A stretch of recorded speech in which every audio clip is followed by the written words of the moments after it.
जय हिंद साथियों। मैं आपको इस वीडियो में किसी भी संख्या का इकाई अंक निकालना सिखाने वाला हूं। तो चलो देखते हैं प्रश्नों को। तो यहाँ पे देखो, ब्लैक बोर्ड में आपको जो प्रश्न दिखाई दे रहा है वो क्या है, 243 गुणित 125 गुणित 207 गुणित 138 दिया हुआ है। तो इसका मुझे इकाई अंक निकालना है। तो इसके इकाई अंक निकालने के लिए क्या मुझे इन सभी मानों का गुणा करना पड़ेगा? अगर मैं गुणा करूंगा तो इसका तो सोल्यूशन बहुत लंबा चौड़ा होगा। तो फिर इकाई अंक निकालते कैसे हैं? इकाई अंक निकालने के लिए हम इकाई इकाई बस का ही गुणा करेंगे। तो इकाई मान क्या है? ये इकाई होता है दहाई सैकड़ा। सबसे पीछे को हम क्या कहते हैं? इकाई कहते हैं। उसके बाद दहाई, उसके बाद सैकड़ा होता है ना। तो जो जो मान इकाई है उनका ही बस हम क्या करेंगे, गुणा कर देंगे। 3 का गुणा 5 के साथ, 5 का गुणा 7 के साथ, 7 का गुणा 5 के साथ होगा। तो 5 दिया कितना हो गया? 15। अब यहाँ पे इकाई दहाई 2 अंक प्राप्त हुआ। तो क्या मैं इन दोनों को गुणा 7 के साथ करूं? जरूरत ही नहीं है, इकाई का ही गुणा करना है। तो 5 का गुणा मैं 7 के साथ करूंगा, कितना आ जाएगा? 35 आ जाएगा। 5 सत्ते 35। अब यहाँ पे 35 प्राप्त हुआ है, यहाँ भी वैसे ही करेंगे। ये जो 5 है वो इकाई अंक है और 8 इकाई अंक है। इन दोनों को गुणा कर देते हैं। 8 पंचे कितना होता है? 40 होता है। तो 40 में इकाई अंक क्या है? 0। तो 0 जो है इस प्रश्न का क्या होगा? इकाई अंक होगा। अब थोड़ा सा डिफिकल्ट प्रश्न पे आ जाते हैं। 1 2 3 4, यहाँ पे मैं 5 ले लेता हूं और इसके घात को मैं यहाँ पे 53 रख देता हूं। अब ऐसे प्रश्नों को आपको बनाना कैसे है? यहाँ पे ये जो 1 2 3 4 5 है, इसका घात 53 है। तो क्या मैं इसके इकाई को 53 बार गुणा करूंगा? कैसे? 5 गुणित 5 गुणित 5 गुणित 5, इस तरह से जाते जाते 5 का 5 गुणित करते हुए बहुत लंबा चौड़ा, मतलब ये 53 बार रहेगा। तब मुझे पता चलेगा कि इकाई अंक क्या है। समझ में आ रहा है? इकाई अंक निकालने के लिए क्या मैं ऐसा कुछ करूं? जरूरत नहीं है ऐसा करने की। इसके ट्रिक क्या है, चलो मैं आपको बताता हूं। ये तो थोड़ा सरल लगा क्योंकि 4 मान दिया हुआ है, हमने चारों को जो गुणा कर दिया, निकल गया। लेकिन इस तरह से मान दिया रहेगा तब आप इकाई अंक कैसे निकालोगे? यही तो पेचीदा प्रश्न है। तो इसके लिए आपको क्या करना होगा, ये जो 5 है इसका मैं जब दूसरी बार गुणा करता हूं तो इसकी इकाई में क्या प्राप्त हो रहे हैं? 5 गुणित 5 मैं करता हूं तो इसके इकाई अंक में क्या प्राप्त होगा? 5 ही प्राप्त हो रहे हैं। मतलब क्या है, मैं जितने बार भी गुणा करूं 5 का, जब दूसरे बार में ही ये प्राप्त हो रहा है 5 दूनी, मतलब दूसरे बार में मैं जब गुणा करता हूं तो इकाई अंक 5 प्राप्त हो रहा है। मतलब मैं तीसरी बार गुणा करूंगा तो भी 5 प्राप्त होगा। चौथी बार 5 के साथ गुणा करूंगा 5 को तो फिर 5 प्राप्त होगा। फिर पांचवी बार 5 का गुणा 5 से करूंगा फिर 5 प्राप्त होगा। मतलब मैं जितनी बार भी गुणा करूं 5 का तो क्या प्राप्त होगा? 5। इसलिए इसका इकाई अंक क्या होगा? 5 होगा। अब इसे थोड़ा सा कठिन बनाते हैं। मान लो मैं यहाँ पे मान को चेंज कर लेता हूं। यहाँ पे जो 5 दिया है ना, इसको मैं चेंज कर लेता हूं। अब यहाँ पे मैं 3 रख लेता हूं। अब यहाँ पे क्या होगा? क्या मैंने जैसे 5 को किया वैसे ही यहाँ भी करूंगा? थोड़ा सा अब तो टफ हो गया क्योंकि 3 का गुणा मैं दूसरी बार कर रहा हूं तो 3 प्राप्त नहीं हो रहा है। तीसरी बार करूंगा तो भी प्राप्त नहीं हो रहा है। तो क्या करेंगे? चेक करते हैं कि कितने बार के बाद वापस मुझे 3 प्राप्त हो रहा है। देखो, 3 गुणित 3 पहली बार हो गया, ठीक है। ये दूसरी बार में गिनती होगा, कितना प्राप्त हुआ? 9। 9 का गुणा 3 से करूं तो ये तीसरी बार कर रहा हूं ना। 3 गुणा 3 गुणा 3 मान लो, तो तीसरी बार हो रहा है तो कितना प्राप्त हुआ? 27 प्राप्त हुआ। अभी भी 3 मुझे प्राप्त नहीं हुआ है। फिर क्या करूंगा? फिर इसके साथ 3 का गुणा करूंगा। सिर्फ इकाई का ही गुणा करना है, हमें दहाई को लेना ही नहीं है क्योंकि इकाई निकालना है तो इकाई का गुणा करो। तो यहाँ पे कितना प्राप्त हो गया? 7 या 21। क्या यहाँ भी 3 प्राप्त हुआ? नहीं प्राप्त हुआ है, ठीक है। ये चौथी बार में भी प्राप्त होनी है। फिर 3 से गुणा करेंगे। अब यहाँ पे देखो 3 एकम 3, अब ये 3 प्राप्त हुआ। मतलब पांचवी बार में मुझे कितना प्राप्त हो रहा है? 3 प्राप्त हो रहा है। तो ये पहली बार और पांचवी बार सेम टू सेम है। बिल्कुल, पहली और पांचवी क्या है? सेम टू सेम हो रहा है। तो इसलिए 1 2 3 4, 4 बार को ही हम यहाँ पे कैलकुलेशन में जोड़ेंगे, ठीक है। तो 4 बार हो गया, ठीक है। तो यहाँ पे प्राप्त हुआ 4 बार। देखो अब क्या करना है, इस 4 से इस 53 को भाग दे देना है। घात कितना है? 53। 53 को भाग दे दो 4 से, इस तरह से भाग देते हैं, आसान हो जाएगा। 4 एकम 4, एक बार गया, घटा दो, 1 बचेगा और यहाँ पे 3 को उतार लेते हैं।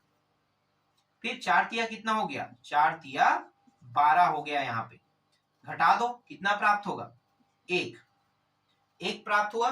मतलब 3 का एक बार ही घात 1 रहेगा, तो 3 1 का मतलब क्या है, ये 3 का घात 1 बार होगा ना, तो 3 का घात 1 मतलब 3। तो इसका इकाई अंक क्या प्राप्त होगा, इसका इकाई अंक प्राप्त हो गया 3 प्राप्त हुआ। समझ में आया? नहीं आया तो मैं यहाँ पे थोड़ा सा और चेंज कर लेता हूँ। चलो यहाँ पे मैं मान को बढ़ा देता हूँ, यहाँ पे मैं यहाँ पे 57 लिख लेता हूँ, ठीक है 57। या फिर एक काम करते हैं, यहाँ पे 55 कर लेते हैं, इसे 55 कर लेते हैं। और यहाँ पे थोड़ा सा चेंज कर लेते हैं, 3 के जगह में मैं 7 ले लेता हूँ, ठीक है। अब ये हल कैसे होगा, हमें क्या देखना होता है भाई इस प्रश्न में, हमें ये देखना है कि 7 का जब मैं दूसरी बार गुणा करूं तो मुझे 7 प्राप्त हो रहा है या नहीं हो रहा है। तो चेक कर लेते हैं, 7 का गुणा 7 से करूं तो ये तो पहली बार है, ये दूसरी बार है, तो कितना प्राप्त हुआ, 7 7 49। तो इकाई अंक में 7 आया क्या, नहीं आया।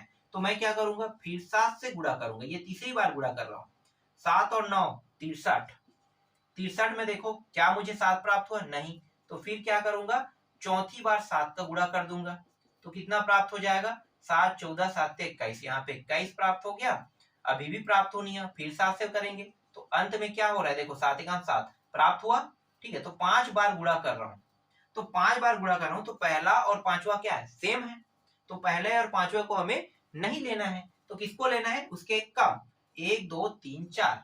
तो इस 55 को कितने से भाग दे देंगे, 55 को भाग दे देंगे 4 से, 4 से भाग देते हैं तो 4 एकम एक बार गया और ये 1 उतार लेते हैं और यहाँ पे 5 आ गया, ठीक है। अब 4 तिया कितना होता है, 12, 4 तिया ये 12 हो गया, घटा दो तो 3 बचेगा, ये रहा 4 तिया 12। ये 3 का मतलब क्या है, जो शेष बचा है वो 3 का मतलब क्या होता है, शेष बचा है जो 3, इसका मतलब है कि 7 का 3 बार गुणा, जो इकाई अंक में है ना, इस 7 का 3 बार गुणा। तो ये 7 गुणित 7 गुणित 7, 7 7 49 मतलब 9। फिर इस 7 और इस 7 का गुणा करें, कितना हो जाएगा, 9 7 63, ठीक है। तो इसके इकाई अंक कितना प्राप्त हुआ, इकाई अंक इसका 3 प्राप्त हुआ। समझ में आया? तो इस तरह से किसी भी संख्या का इकाई अंक निकाला जाता है। हमें सिर्फ ये देखना होता है, यहाँ पे कुछ आपको लॉजिक ट्रिक लगाना है, ये जितना बड़ा होगा उतना ही ये टफ होते जाएगा। जैसे मान लो यहाँ पे मैं 2001 दे देता हूं, अब बताओ क्या करोगे, और कठिन लग रहा है, 2001 बार में क्या गुणा करूं, नहीं, बस यहाँ पे 2001 से क्या कर दो, 4 से भाग दे दो 2001 को। मुझे पता है कि 4 बार में क्या होता है, 5वें बार में रिपीट होता है, मतलब 4 बार में ये होता है, तो 4 से मैं क्या कर दूंगा, इसको भाग दे दूंगा 2001 को, तो क्या हो जाएगा, 4 पंचे, देखो मैं आपको बताता हूँ, बहुत आसान आसान ट्रिक है, किसी का भी आप निकाल सकते हो, ठीक। 2001 है तो 4 पंचे 20, ये हो गया, पंचे बार में क्या आ गया, 20 आ गया, ठीक है। ये 0 हो गया, यहाँ पे क्या है, पीछे में 0 एक 0 उतार के 0 1, फिर 0 बार जा रहा है, ठीक है। तो यहाँ पे हम क्या कर सकते हैं, 0 बार इसको ले जा सकते हैं, इस तरह से एक उतार लेते हैं। क्या बच रहा है भाई, एक तो बच रहा है ना शेष, तो एक बच रहा है, मतलब क्या है, यहाँ पे एक बच रहा है, मतलब 7 का घात 1, इसका मतलब ये है कि 7 जो है इसका उत्तर रहेगा, 2001 में 7 आ जाएगा। आप निकाल के देख लो, बहुत सिंपल ट्रिक है, बस आपको ये दिमाग लगाना है, दिमाग लगा के हल करना है, किसी भी मान का आप निकाल सकते हो। अब थोड़ा सा अलग तरीके से देखते हैं प्रश्नों को, और अगर कठिन करेगा तो कितना कठिन कर सकता है प्रश्न को।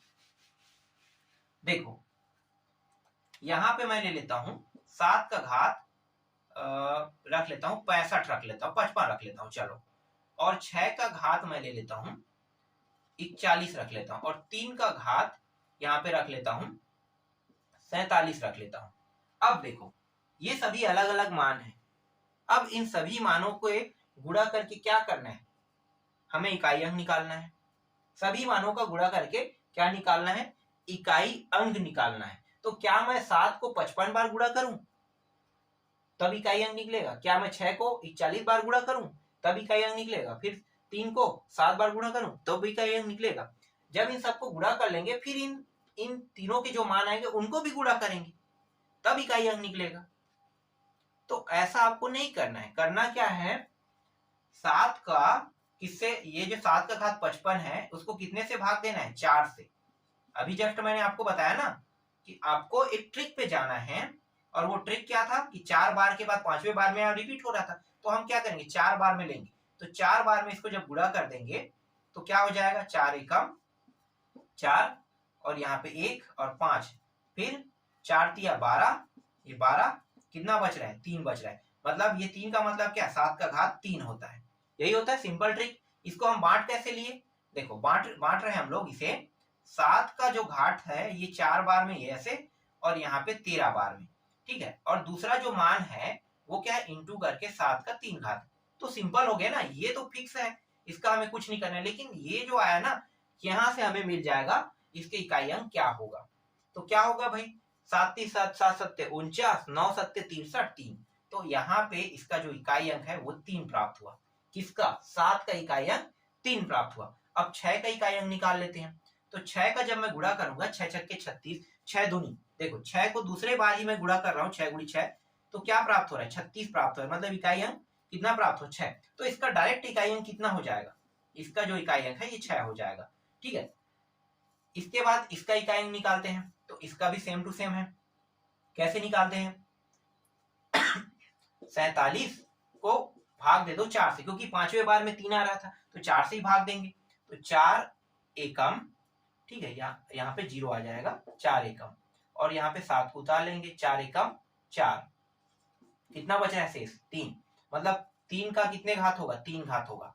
तो इसको हम लिख कैसे सकते हैं, इसको हम लिख सकते हैं कुछ इस प्रकार से, 3 का घात 4, ये 4 हो गया, और यहाँ पे कितना रहे 11, ऐसे, ठीक है। इंटू में क्या होगा, 3 का घात ये 3 होगा। तो यही जो 3 का घात 3 है ना, ये जो बचा है शेष, इसके ऊपर 3 का घात 3 लगा देना है, और यही क्या निकालेगा, इकाई अंक निकालेगा। तो यहाँ पे 3 तिया 9, 9 देखो 3 तिया 3 गुणित 3 गुणित 3, 3 तिया 9, और 9 तिया कितना होगा 27। तो 27 का पूरा लिखना पड़ेगा, क्या इकाई अंक चाहिए ना हमें 7, तो यहाँ पे इसका इकाई अंक 7। अब क्या करेंगे, अब इन तीनों को गुणा कर दो, तो ये हो जाएगा 6 छक्के 36, 6 सत्ते 42, 42 का 2 लिखेंगे, और 2 और 3 का गुणा कर दो, कितना होगा 6। तो इसका इकाई अंक कितना प्राप्त हुआ, 6 प्राप्त हुआ। देखो ये है इसका ट्रिक, ठीक है।